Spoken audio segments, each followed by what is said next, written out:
berangkat dari kegundahan kita karena lemahnya koordinasi antar penghasil data dalam rangka mewujudkan satu data.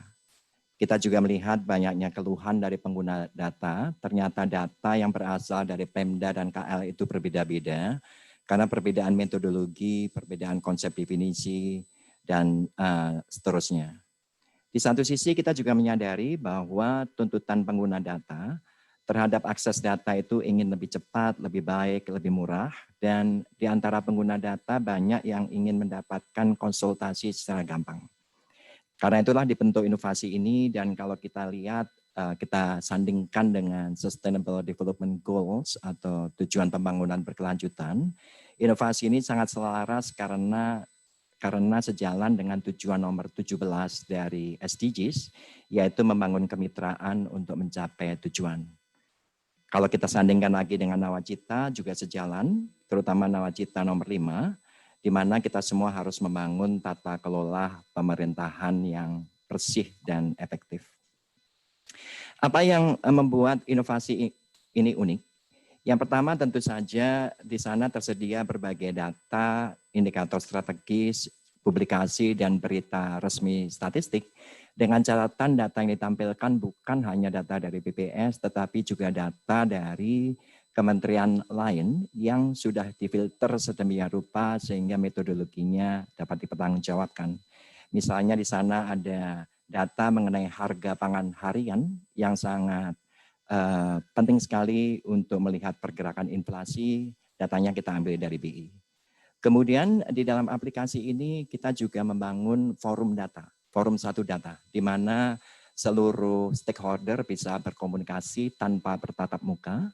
Kemudian untuk pengguna data yang ingin mendapatkan penjelasan lebih lanjut, kita juga menyediakan konsultasi, dan sekali mereka masuk ke dalam aplikasi ini, mereka akan mendapat informasi terkini dengan data baru lewat push notification. Aplikasi ini diimplementasikan sejak tahun 2017 dan berlangsung sampai sekarang, tahun 2020. Di tengah pandemi COVID-19 ini, aplikasi ini menjadi sangat-sangat bermanfaat, di mana kita semua berupaya mengurangi mobilitas, mengurangi tatap muka, dan sebagainya.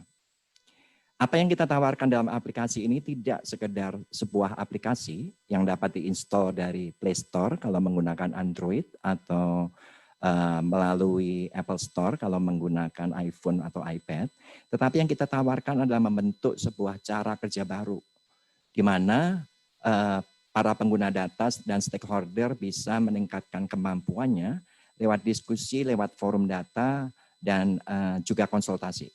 Dan ini bisa diakses kapan saja, di mana saja, dan yang lebih penting buat kita adalah memberi keadilan kepada seluruh lapisan, sehingga seluruh masyarakat tidak terkecuali mempunyai akses yang sama. Dampaknya sudah bisa dilihat bahwa kalau sebelumnya forum data itu selalu dilakukan manual, kita perlu anggaran dan waktu khusus. Dengan adanya aplikasi ini, kita bisa melakukannya hanya lewat smartphone, lewat jemari, kemudian pelayanan juga lebih cepat dan semuanya bisa dilakukan di rumah saja. Dan informasi terbaru kita selalu sampaikan, ada push notification dari aplikasi ini. Untuk mengkuantifikasi dampaknya, kita melakukan survei internal pada tahun 2016 dan 2019 untuk melihat survei kebutuhan datanya. Jadi bisa dilihat bahwa kepuasan kualitas data meningkat, kelengkapan data meningkat, dan seterusnya. Dan juga untuk menjaga objektivitas, kita juga minta pihak ketiga untuk mengevaluasi kita, dan hasilnya sama, ada progres yang bagus sekali, baik dari tampilan aplikasi, kemudahan aplikasi, dan signifikan memenuhi kebutuhan. Untuk keberlanjutannya, karena ada dukungan penuh baik dari BPS Pusat RI maupun dari Bapak Gubernur, ke depan keberlanjutannya ini akan sangat terjamin. Misalnya saja sebagai bukti, kemarin pada waktu adanya WFH, peningkatan penggunaan aplikasi itu meningkat 150%. Ke depan tampilan dan semuanya akan kita improve dengan menggunakan teknologi terkini. Dan yang penting adalah update konten datanya, di mana kita akan memasukkan big data, SDGs, kemudian berbagai indikator untuk menunjang visi dari Jambi, yaitu Jambi Tuntas 2021.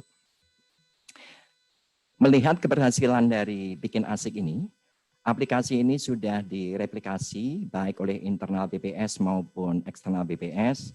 Misalnya BPS Provinsi Sumatera Selatan sudah mereplikasinya tahun 2019, tahun ini Jawa Timur, BPS RI juga memulai, dan sekarang yang sudah meminta ke kita adalah Pemda Kabupaten Sorolangun. Tentunya kita akan membantu memberikan dokumentasi yang lengkap dibantu oleh SDM kita.